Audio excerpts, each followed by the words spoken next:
We're back verifying claims about voter intimidation. There are a lot of posts going around with some misinformation. That's where our verified team comes in. Here's Jason Puckett. Some social media posts are adding to election confusion by claiming to show scare tactics at the polls. The irony here is that many of these posts are actually scare tactics themselves. They aren't based in reality and make people doubt whether the polls are safe. Let's look at past examples. In the 2018 midterm elections, these claims started going viral. This claim that Antifa or other groups were conducting a 29-location push to intimidate voters never happened. Here's a story about white nationalists gearing up in advance of the vote. Never happened. There were even claims that ICE would be patrolling voting locations. Never happened. See the pattern here? All these claims came out just hours before voters cast their ballots in 2018, but none of them actually happened.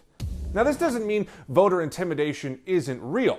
Most states do allow people to campaign outside a polling location as long as they're outside a predetermined distance. Where it becomes a problem, according to the Brennan Center for Justice, is when people start blocking access to the polls or taking photos of voters' license plates and even threatening acts like brandishing weapons.